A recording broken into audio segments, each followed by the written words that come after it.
Visuals of Narendra Modi's convoy. The Prime Minister of India has arrived at the former Prime Minister Dr. Manmohan Singh's residence. He's already put out his homage on social media in a post on social media X platform. He has paid his last respect, and now he has come here in person to offer his tribute, to offer his Shraddhanjali to the mortal remains of Dr. Manmohan Singh. Tell Dr. Manmohan Singh's family that the country is with them in these very challenging moments.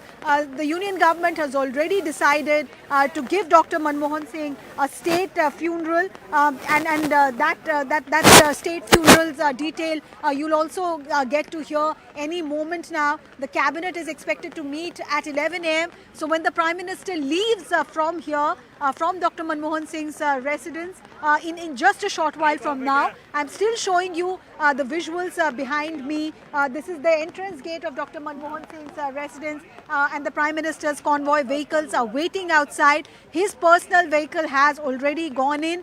Before his arrival, Union Home Minister Amit Shah was here. So the top leadership of the country, keeping aside all the political acrimony that UPA and NDA might have had, they've decided that, you know, this man, the mortal remains of Dr. Manmohan Singh must be given the due funeral, the state funeral that will happen most likely tomorrow. But today, Prime Minister has gone inside to give his Shraddhanjali, to meet Mrs. Kaur, meet the family members of Dr. Manmohan Singh, and offer them whatever is required in these challenging times. Once the Prime Minister leaves, the mortal remains will be taken to the AICC headquarters, where it will be open up for darshan.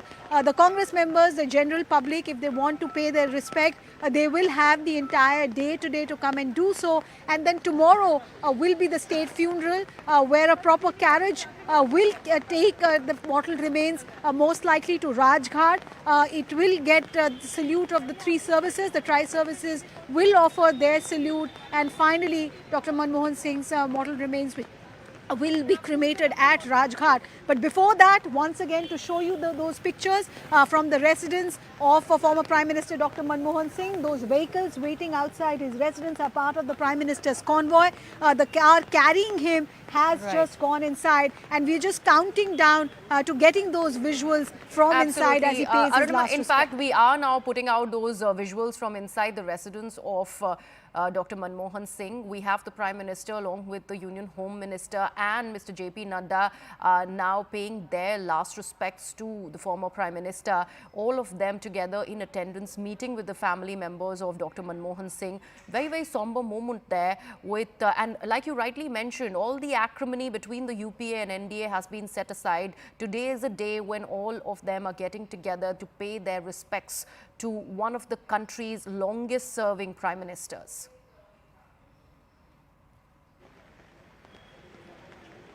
There you can see the visuals of Prime Minister Narendra Modi meeting with Mrs. Kaur and the other family members of Dr. Manmohan Singh. We also had the Union Home Minister, Mr. JP Nadda, and I beg your pardon, Mr. Amit Shah, and also the BJP chief JP Nadda. He in fact was there along with the Prime Minister.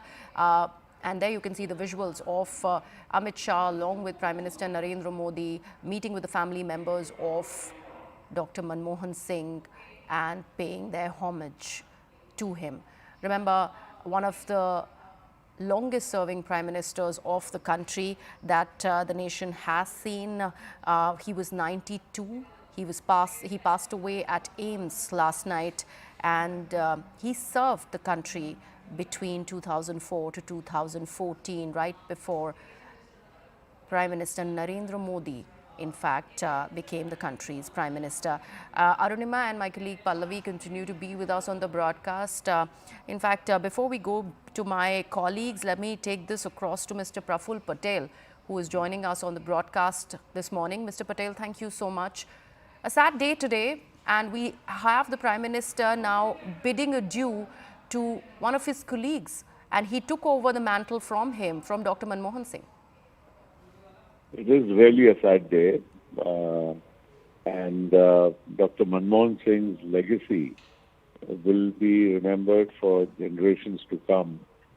See, the redefining of the Indian economy, the way we thought about liberalization, privatization, which was a no-no till he came on the scene, and his humility, his quiet way of working, but very firm way of working. I've worked as a minister for 10 years under him, and I knew that, once you present something to him, explain it to him, and he's convinced, then his support was fullest, and he also would monitor all the, progress and the schemes which were given to him, shown to him. And I think not only was he a strong leader, people always thought that he's, somebody who can be, pressured into something. I don't think that was the case.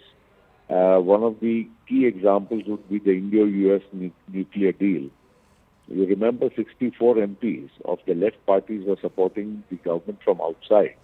And many advised him that, pushing this through will lead to a collapse of the government.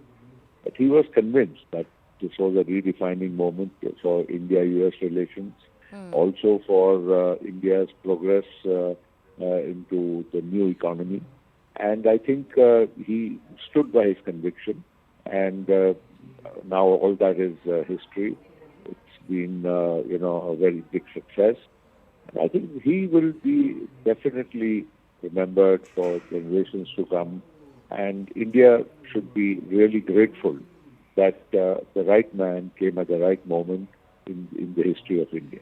Right, Mr. Patel, just take us through more anecdotes about the former Prime Minister. We do know how notoriously camera shy he had been all his life, even though he served as one of the country's longest serving Prime Ministers. Also about his house, the kind of books that, the vast library that he kept. Anything about that, sir? I think one thing was certain, that he lived a life of simplicity. And Dr. Manmohan Singh never compromised on ethics and morality.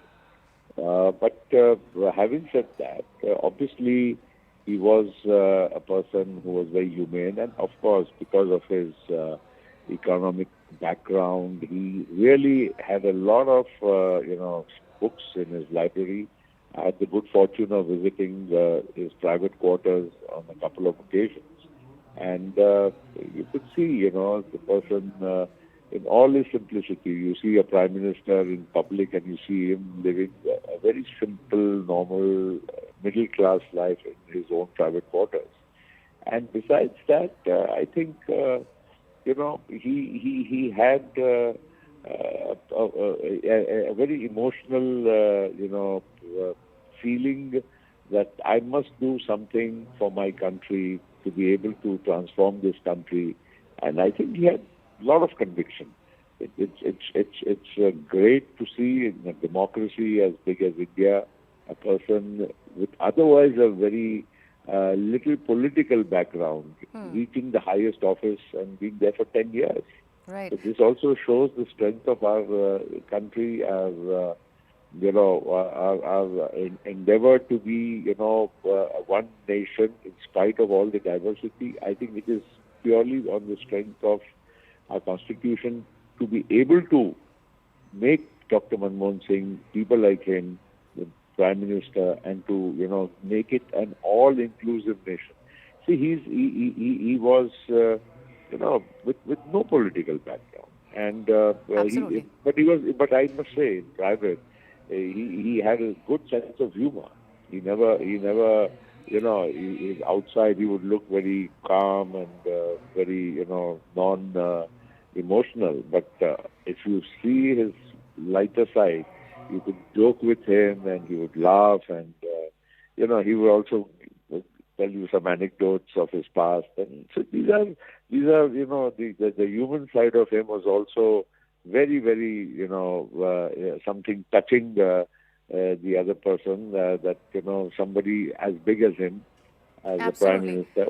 And But Mr. would have Patel, a human it's actually very, very commendable, that and you speak about his sense of humor. We have seen the kind of poetic